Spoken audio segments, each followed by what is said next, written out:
Greetings. Welcome to ITR Live. I'm your host, Chris Hagano, and welcome back to another fun-filled, action-packed episode of Iowa's favorite conservative podcast.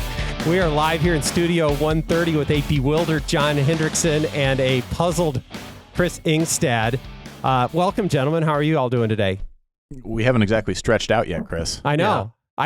I kind of... I put my headphones on and there was music playing. I know. I did that on purpose. I just thought I'd see if I catch you guys off guard. We're just gonna sit down and go. Hope we don't pull something now.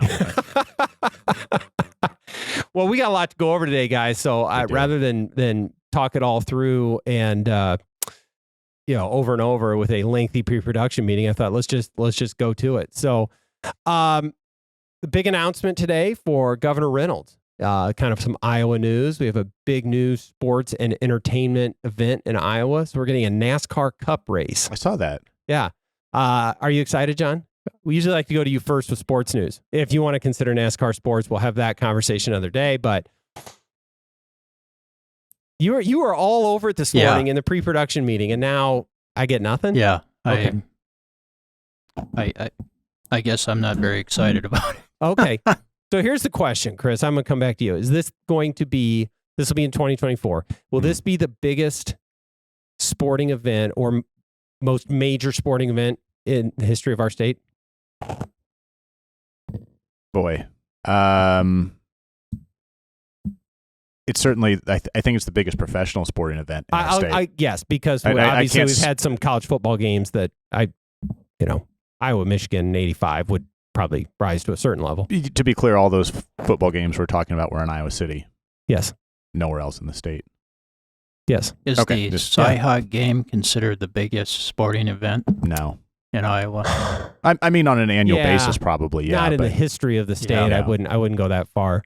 But I think from a professional, I mean, it's certainly any of the golf events we've had. I guess I would tend to think so, because we don't have major league professional sports in this state. As you point out, we've had it at the we've had the Field of Dreams game, which was cool. But this will almost certainly be the biggest professional sporting event in 24, and probably top 5 of all time without knowing the full history. Yeah. Well, I think the net of it is, even if you're not a NASCAR fan, or it's good for Iowa. Yes, look, the Newton Speedway is sitting there, and whatever you think of ongoing public investment or whatever, or how it got started, whatever, we have that asset. This will get a NASCAR Cup race, and that's good for Iowa. Good for that community. Chris, are they doing the normal? Will they run? I don't even know the terminology. It used to be considered like the Busch Series. Will they run another sort of lower tier race the day before? I don't know that. I would guess it's a full Cup race, so it gets the full treatment. But I don't know. The whole package of everything there it's not insignificant, and it's a good win for Iowa. And I will add, as somebody who was never interested in NASCAR in the least, the one NASCAR race that I went to was fantastic, and I enjoyed it. And I would just say it makes a whole lot more sense when you're there in person. If you've got the radio, you can hear the crews and the drivers. People should be excited about it and should want to check it out. And frankly, it's a whole, I don't know, it's almost like a whole festival. It is. Around the race. It's not just the sporting event where you show up, watch the event, and then leave. It's a whole weekend. There's entertainment. There's the whole bit. There's food. So people should be excited, and it's very easily accessible from Des Moines, so they should check it out. Yeah. I suspect a lot of Des Moines hotels and restaurants will benefit tremendously from this. I think so. I think it's a wonderful thing. I'm excited we're having it. That's a big win for Iowa. When I heard there was an announcement, I hadn't heard that it was sports related. Mm-hmm. And so I was kind of hoping that Des Moines was going to be one of the 13 stops on the Mariah Carey Christmas tour. We were not, but I suppose a NASCAR race is a really good consolation prize for well, we're going to have to go back to John again for the Mariah Carey take. Carey. Do you have any? Who's this other person that everyone's talking about that is bringing all this economic money in with her concerts? I mean, this Are you talking about Taylor Swift? Yeah. And Okay. Yeah.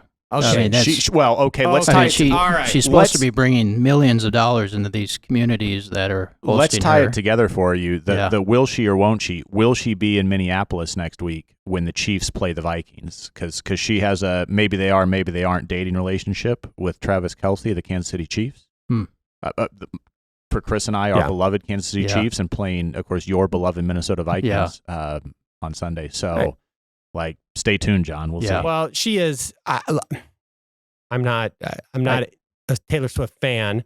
I think one of, if not the biggest pop music stars. acts in the world. Yeah. And has been for many years. And so it's, if she takes an interest in a certain football team, that football team now is selling a whole lot more jerseys.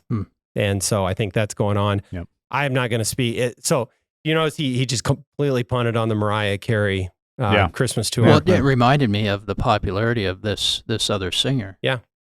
I still think Mariah Carey has the most number one songs of all time. Could be true. I think that's right. Wow, this is. I prefer. I prefer the old traditional Burl Ives and Bing Crosby when it comes to Christmas music. We know, John. So I thought we were going to get a Gordon Lightfoot reference out of that, but we didn't. No, that's too bad. Maybe I'll sing Silver and Gold for you in December. Okay, folks out there, for those of you that have tolerated the 2 or 3 minutes of Taylor Swift and Mariah Carey talk, we can at least, if you've stood with us here, we now know that you're going to get the John Hendrickson Christmas album coming at some point. The vocal styling. Okay. Next issue, John. So let's get down to business. Something I know that you and I have some thoughts on.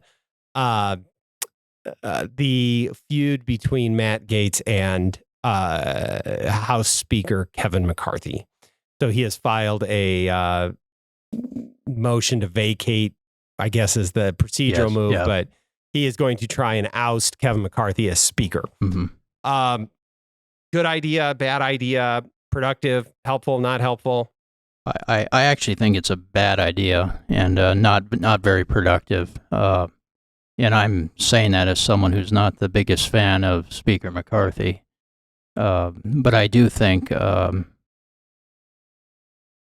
back, what triggered this was supposedly the compromise that McCarthy did for a 45-day extension of government spending. And I can understand. I mean, we need to take a stand on spending, but we also have to be realistic about things and look at the current situation that we're in. The House is in Republican hands, but the Senate is controlled by Democrats, and of course, President Biden in the White House is a Democrat. So there's probably not much that Republicans can do in terms of cutting spending. Now, you can hold the line on things, and I think, for example, fighting against giving more billions of dollars to Zelensky and Ukraine is a good thing, but I don't think this serves a purpose of getting rid of McCarthy because of this. I don't think Republicans can, from a public relations standpoint, win if the government shuts down. And so I think here's my hope is when the Republicans get control of the White House and Congress again, that's when these conservatives need to fight to reduce spending, when they can actually do it, and not, Yeah, that's right, John. What's the plan here? Yes. Where's the win? Don't get involved in a fight that you don't have a plan to win.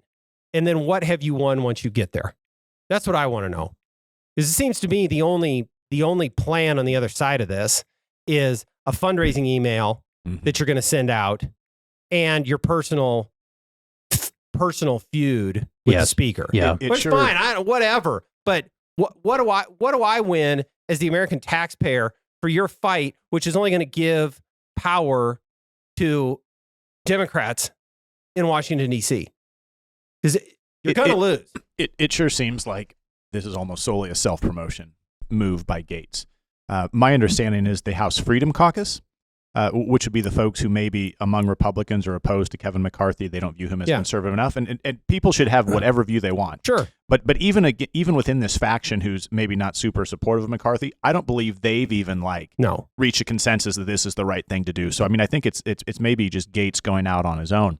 I don't know that a coup's ever really a good idea, and let's be honest, that's really what this is trying to throw a coup.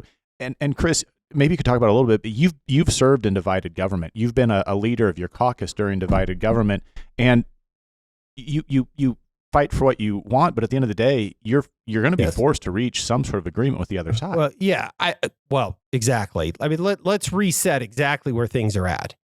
What is the power of conservatives or Republicans in Washington, D.C. right now? They have almost the slimmest majority imaginable in the U.S. House of Representatives. They have 221 members, and it takes 218 votes to pass anything. So on any given bill, they can lose 3 members. That's, So, one or two or 3 or 4 members have a lot of power in that, right? But they do not hold the U.S. Senate. It is controlled by Chuck Schumer, and you got Joe Biden in the White House. So tell me what piece of the conservative agenda you really think you're going to get passed. Even if you could get 218 votes for it in the Congress, you're certainly not getting it through the U.S. Senate, and you're absolutely going to get a veto on the president's desk. At some point, you got to play the hand you're dealt. And That's right. The hand you're dealt is Democrat control of Congress, the Senate, and the White House, and frankly, a slim majority in the House, and a speaker that is not, from the most conservative wing of that caucus. Do your best with that. Right? Look, yes. We're all 3 fiscal conservatives at this table. All 3 of us would love to see real, meaningful spending controls that aren't happening. Yep. We would, at least John and I for sure, would really love to see some common sense prevail on our investment in Ukraine. There are many things that we would love to see this Congress act on and get done, but it's not going to happen.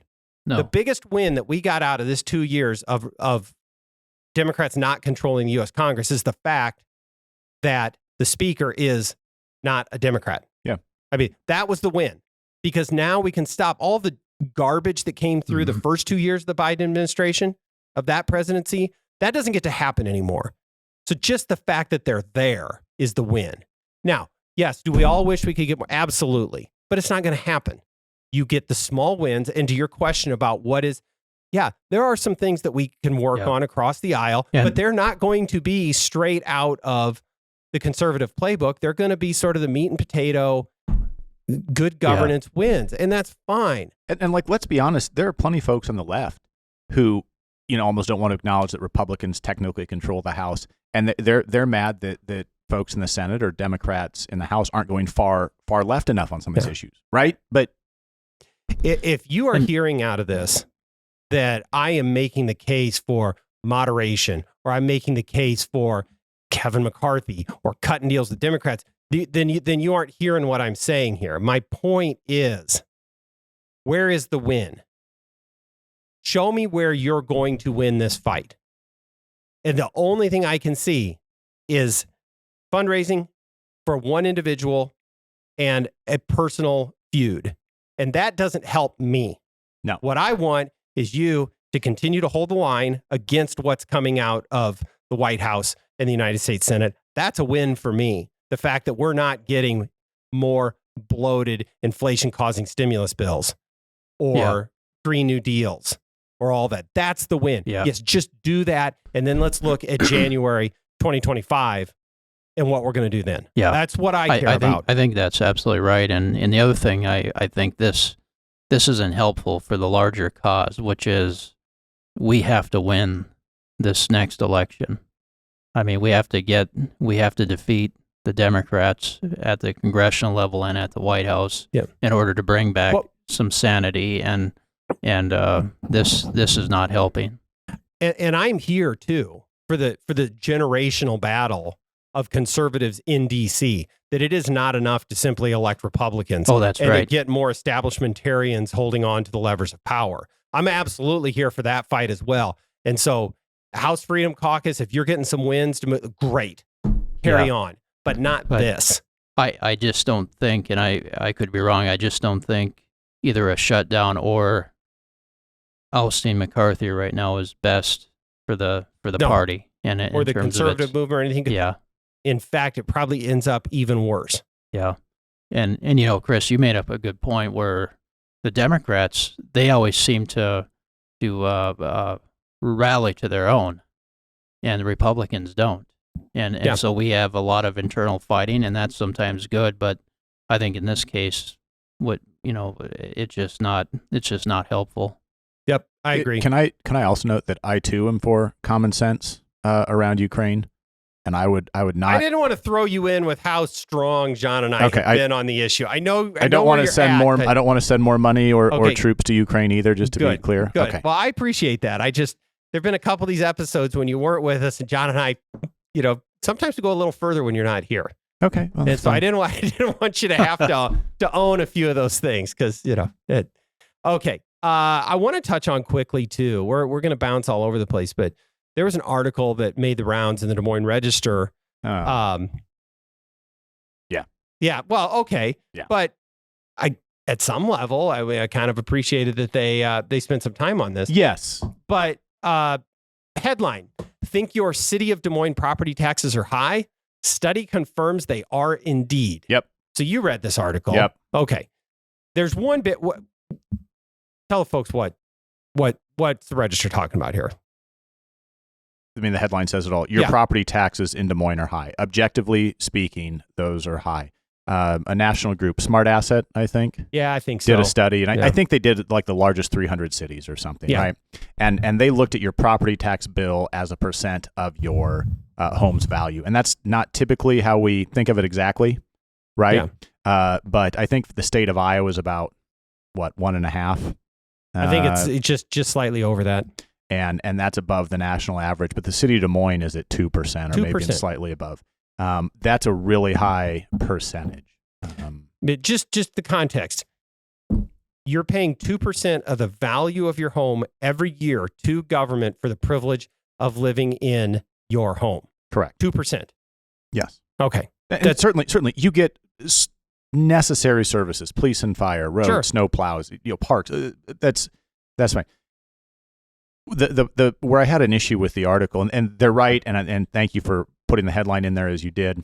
They try to sort of excuse it away and say, well, Des Moines is a state capital. Because it's a state capital, there's a lot of government buildings and government property that's not subject to taxation. They sort of making the claim it erodes the tax base, right?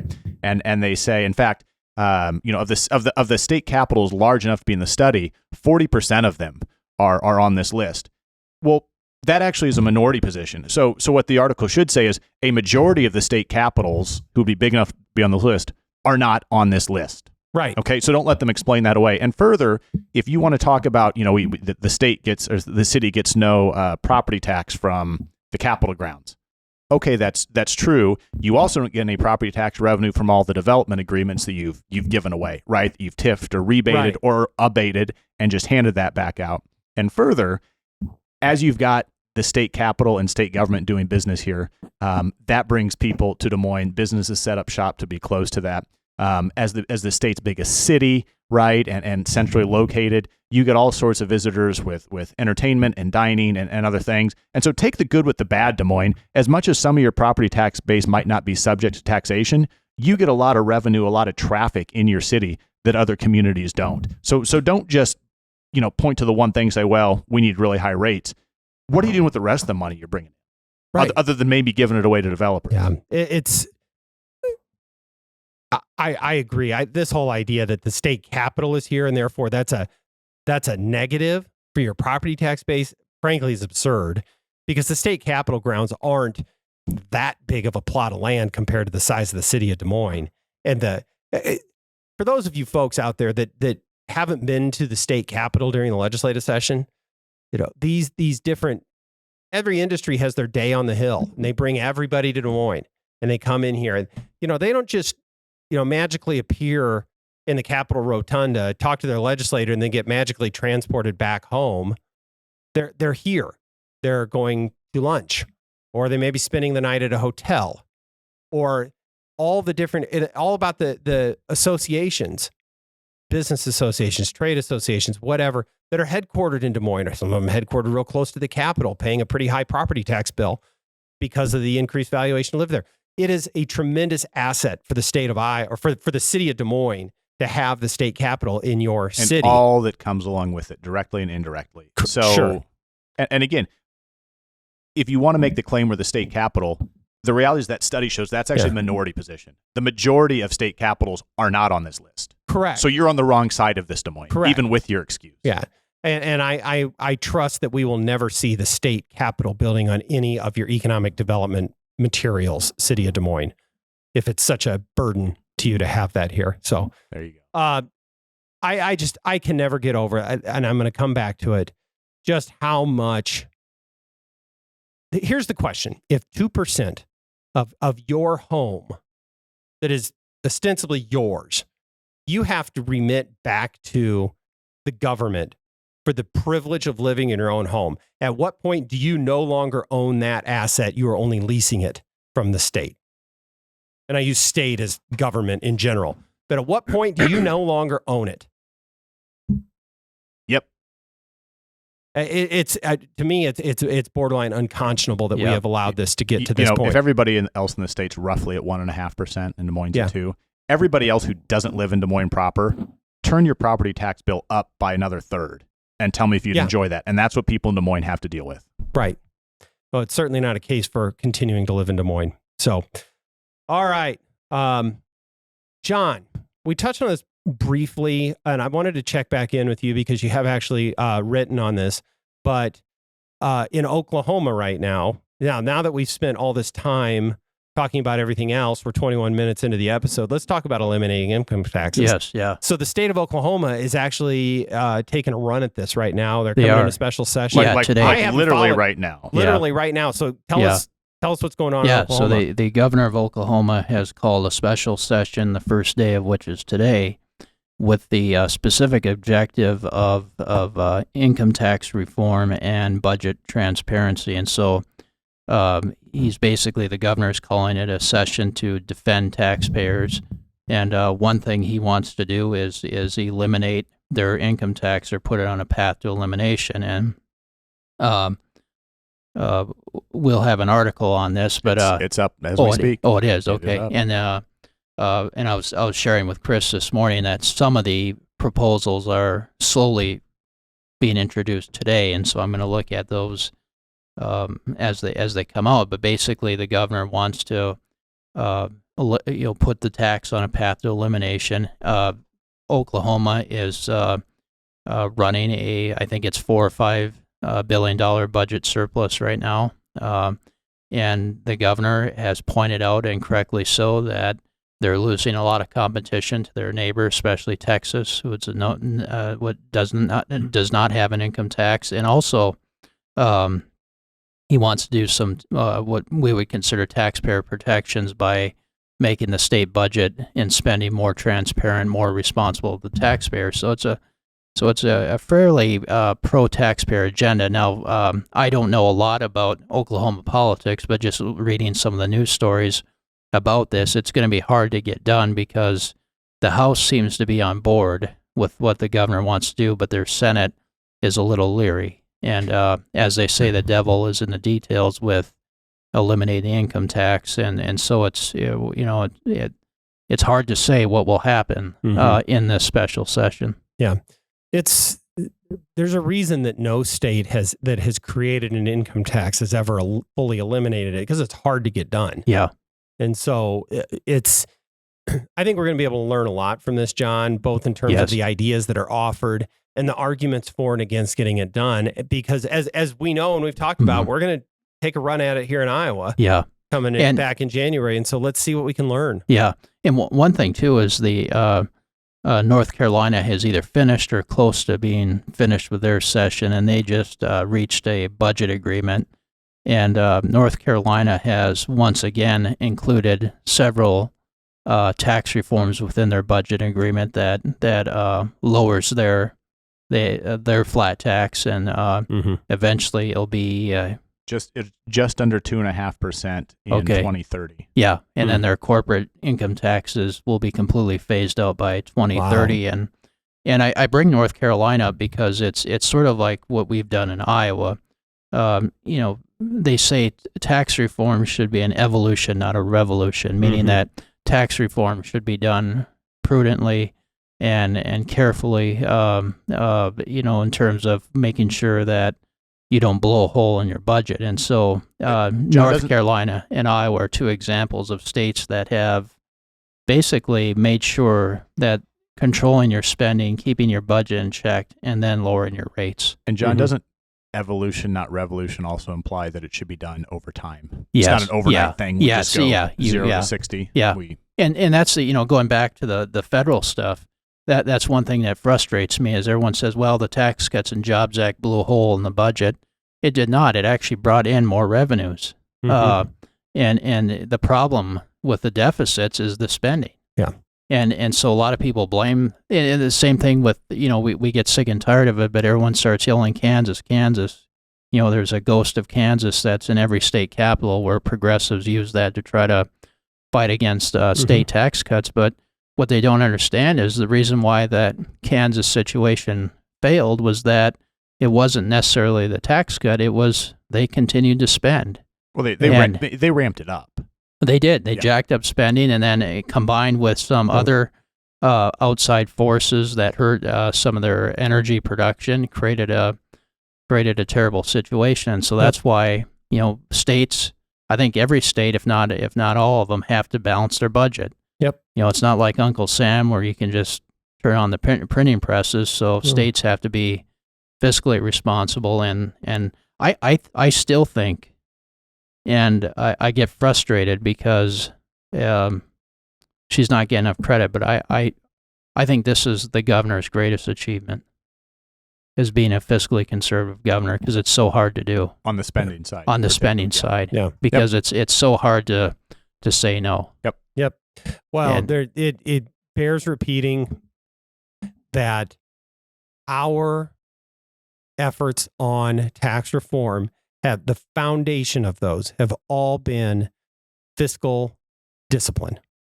Is that it has sprung forth out of restraint on the budget. Yes. And we continue to have leaders that are focused on continuing to hold the line on spending. That has not been the case in other states, certainly not the federal government, but it's not just starving the beast. That's not what we're doing here. Although there may be an order from time to time. It is because they have held the line on spending, and we're running a surplus. And it's time to give it back to Iowans. So yes, you're absolutely right, John. So okay, well that's about all the time we got for today, gentlemen. So I promised you open mic time, and I didn't know we'd take this long to get through it all. Are you disappointed, John? I am. You do have the Hillsdale College notepad with quite a few notes on there. Yeah. So I have an announcement if you guys are all done. So we are getting Mariah Carey? No, that was you. You had your moment. Well, I thought maybe you knew something I didn't. Okay. We are soon to be announcing the latest results of the ITR Foundation poll, and that'll be coming out very soon. We'll have some interesting, not just where the political winds are blowing in terms of different political leaders. We also are going to have some interesting issue questions in there that I think folks will find interesting. And we do this. We haven't done it as many times this year because it's not an election year, but we will have the latest installment of the ITR Foundation poll coming soon. I'm not going to promise when, but yet this week. So, all right. Well, gentlemen, I just want to mention one thing, and not to promote another program, but I would highly recommend people listen to Tucker Carlson's interview with Victor Davis Hanson that came out this morning, and I mean, to truly understand the situation we're in, Victor Davis Hanson does an excellent job putting all the issues in context. So, highly recommend that. I agree. He's Victor Davis Hanson, smart guy. So, all right, very good. Hoover Institution. Yes, that's why. Right. Okay. All right. Well, that's all we got for today. Don't forget to like and subscribe. Don't forget to tell your friends. Don't forget to leave us a glowing review. And with all of that, we will see you next time on ITR Live.